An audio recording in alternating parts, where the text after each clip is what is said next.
video for a kayo T2 that I'm selling. It's a 2020, so I've had it since new, 4 years. It was my wife's bike. Yeah,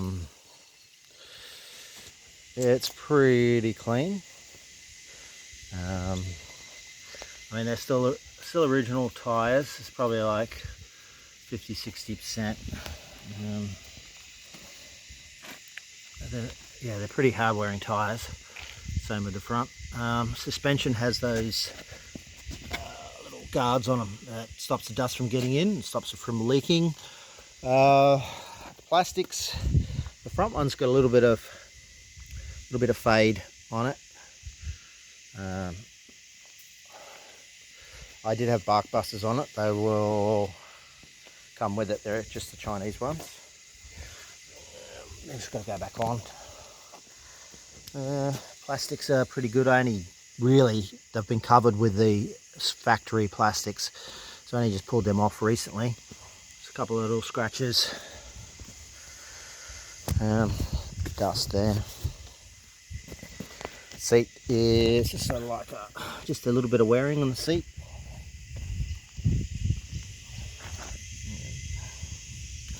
Yeah, it's original brakes, original chain, original sprocket. There's a bit of a mark there, a bit of paint peel.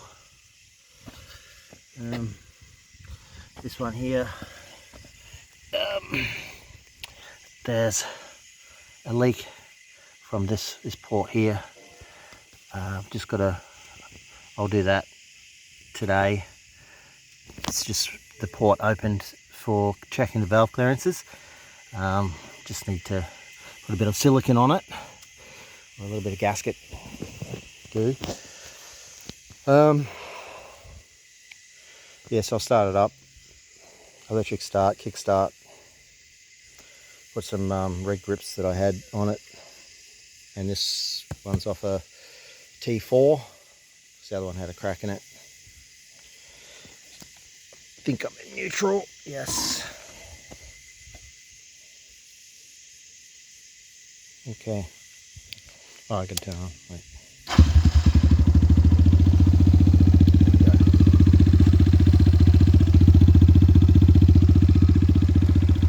So they're like a air-cooled sort of Honda CRF type engine. They're very reliable. Yongshen. Apparently, the guy who made Kayo used to work for Honda, so you could probably look that up for yourself. But yeah, they're pretty reliable. This one,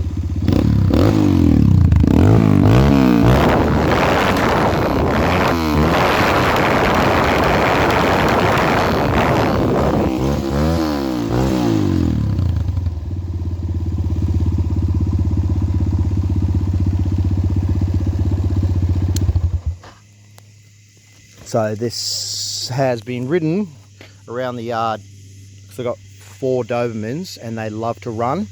So I'm on 4 acres and they chase the bike. So that's done, most of its work is around here. There's a few hills, a couple of light little tracks, nothing major. Wife used to ride it at the RTCB on the learner loop. And a couple of times it was used to de-arrow the tracks because we're club members. So we might use it to go from tree to tree to tree to pull the arrows off, but hasn't had any hard work.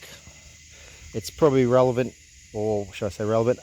It's the type of bike for, say, a learner.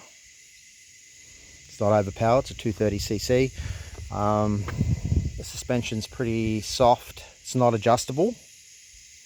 So my wife, she's gone up to a T4. It's got adjustable suspension and a little bit more horsepower. What else?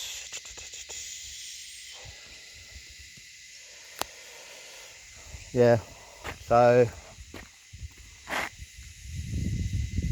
it's pretty clean, I suppose. It's not been thrashed out or anything. but it would suit a like a lady learner or a guy, I suppose, who hasn't ridden before. It's not a huge bike. I can step over it. I like riding it just around here, so because all my other bikes most of them are kickstart, so they're older Yammies or CRFs. So then it's nice to have a electric start. I have replaced the electric start in it, probably because it gets turned over so many times. It was a couple of years, you can see that there, I've written on it, kayo starter. And also replaced the timing in here, 2 bolts, automatic chain tensioner. So they're the most sort of parts that are more likely wearable parts.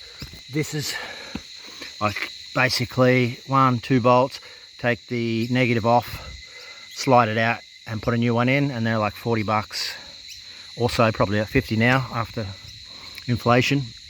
These things here, I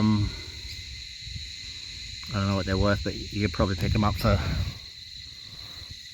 15 bucks on AliExpress or something like that. Yeah, so that's the gist of it. As I said, just put some bark busters on. I've got them here.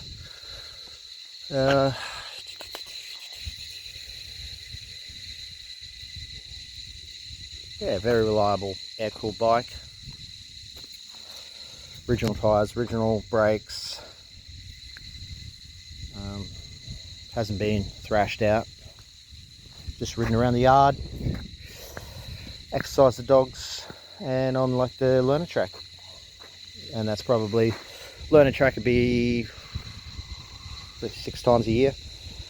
It's a 3.5k loop at RTCB that kids learn on, or adults.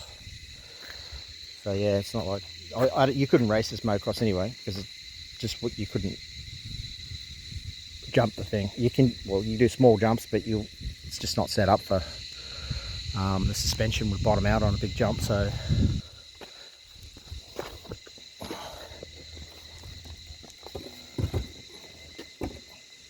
try to show you the suspension here. So suspension's quite soft, so it's good for trails, light trails. Obviously places like this, if you've got a small property or dirt roads, nothing too technical. You could ride technical stuff on it, but it just wouldn't be as enjoyable as if you were riding a CRF 250R, or like a X, or a like WR or something like that, set up for enduro.